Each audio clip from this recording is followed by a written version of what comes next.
Hello guys, welcome back to my channel. আজকে আমি চলে এসেছি আবারও তোমাদের সামনে নতুন একটি ভিডিও নিয়ে। তো ভিডিওটা কি হতে চলেছে আশা করছি ক্যাপশন আর থাম্বনেল দেখে বুঝেই গেছো। তো চলো পুরোটা দেখতে থাকো। যেহেতু ছিল দিদির বার্থডে আর আমি আগে কখনো দিদিকে কোনো গিফট দিইনি, তাই ভাবলাম ওকে একটা ড্রেসই দেওয়া যাক। তাই জন্যই আর দেরি না করে চলে এলাম ড্রেসটা কেনার জন্য। তারপর ড্রেসটা কিনে সোজা চলে গেলাম বাড়িতে। আর তারপরে দিনই কেক কেনার জন্য চলে গেছিলাম মন জিনিসে।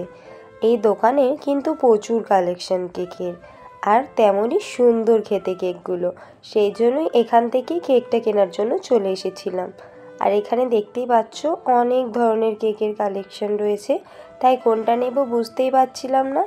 তো ফাইনালি আমি একটা চকলেট কেক নিয়ে নিয়েছি। হ্যাঁ, এই দুটো কালার প্রিন্ট করে দিতে। হ্যাঁ, একটা ফুল পেজেই, মানে দুটো আলাদা আলাদা, দুটো বেরোবে। তো আমার কিন্তু ফাইনালি সব কিছু কেনা হয়ে গেছে। এবার আমি যাচ্ছি বাড়িতে। আর এই দেখো, এই ছবিগুলো আমি বের করেছি, কত সুন্দর লাগছে। আর এখানে সাজানোর জন্য কিছু কিনে নিয়েছিলাম। আর এখানে দেখো আমি কিছু গোলাপের পাপড়িও কিনে নিয়ে এসেছি সাজানোর জন্য। আর এখানে ঠিক কোন জায়গাটাতে আমি সাজাবো সেটাই বুঝতে পারছিলাম না। তো ফাইনালি আমি এই দেয়ালটাকে চুজ করলাম সাজানোর জন্য। তো এখন আমি দেখতেই পাচ্ছ এখন এই চাদরটাকে বদলে দেবো, বিছানার চাদরটা। তো আর ডেকোরেশনের জন্য কোনো কিছু খুঁজে পাচ্ছিলাম না, তাই ভাবলাম এই মশারিটা দিয়েও কিছু করা যায়।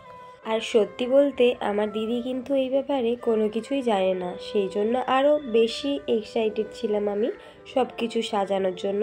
তো এখানে দেখো আমি কিন্তু এই মশারিটাকে দিয়ে একটা নতুন লুক ক্রিয়েট করে দিচ্ছি। কেমন লাগছে অবশ্যই কিন্তু তোমরা কমেন্টে জানাতে ভুলো না। তো দেখো আমি কিন্তু মশারিটাকে সুন্দর করে সাজিয়ে দিয়েছি। আর এখানে হ্যাপি বার্থডের ব্যানারগুলো টাঙিয়ে দিচ্ছিলাম। তো আমার কিন্তু দেখো এখানে এগুলো লাগানো হয়ে গেছে। আর এখন আমি এই ছবিগুলোকে ঠিক করে মাপে কেটে নিয়েছি। এবার এই ফিতেগুলো দিয়ে এগুলো ঠিকঠাক করব। তো আমি প্রথমে ওই জন্য এই রিবনগুলো কেটে নিচ্ছিলাম। তো দেখো আমি কিন্তু এখানে এক এক করে কেটে ভালোভাবে উপরে লাগিয়ে দিচ্ছিলাম। তো আমার কিন্তু ফাইনালি লাগানো হয়ে গেছে। আর এখন আমি বেলুনগুলো ফুলিয়ে নিচ্ছিলাম এক এক করে। আর দেখো এখানে কিন্তু আমার সব বেলুনগুলোও ফোলানো হয়ে গেছে, এবার শুধু সাজানো বাকি।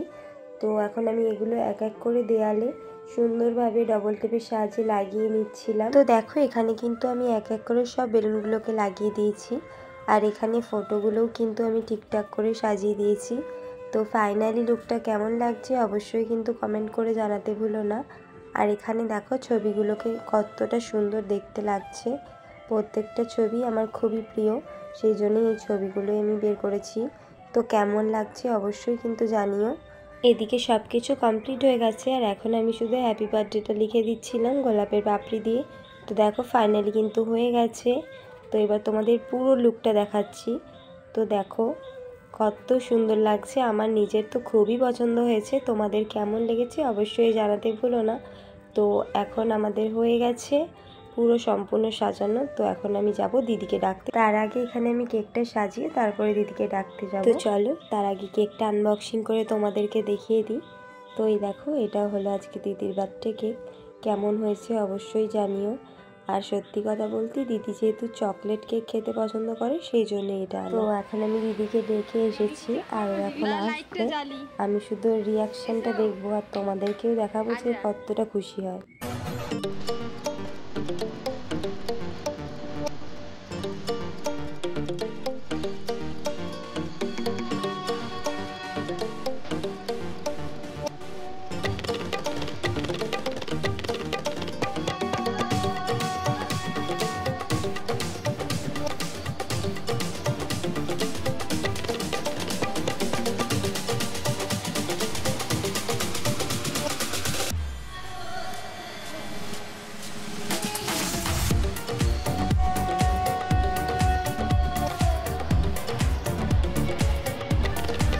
তো দিদি তো খুবই খুশি হয়েছে আর আমিও খুব খুশি হয়েছি এই কারণেই যে আমার এত কষ্টের ফল শেষমেশ সফল হলো। তারপর এখানে এক এক করে আমি আর মা সবাইকে খেতে দিয়ে দিচ্ছিলাম।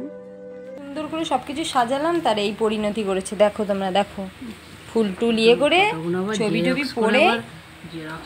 এদিকে কিন্তু সবার খাওয়া হয়ে গেছে আর এবার আমরা খেতে বসবো। তো এখানে আমিও খেতে বসে পড়েছি। আর আজকে কি কি মেনু হয়েছে সেটাও তোমাদেরকে দেখিয়ে দিচ্ছি। তো দেখো, তো আজকে আমাদের মেনুতে ছিল এখানে রাইস, আলুর দম, চিকেন, এখানে চাটনি ছিল, পায়েস ছিল, পাঁপড় ছিল আর ছিল মিষ্টি। আর তারপরে দেখো দিদি এখানে কতগুলো গিফট পেয়েছে সেগুলোই খুলে খুলে দেখাচ্ছিল আর নিজেও দেখছিল। তো আজকের ভিডিওটা ছিল এই পর্যন্ত। ভালো লাগলে অবশ্যই লাইক, কমেন্ট, শেয়ার করতে ভুলো না। দেখা হচ্ছে নেক্সট ভিডিওতে।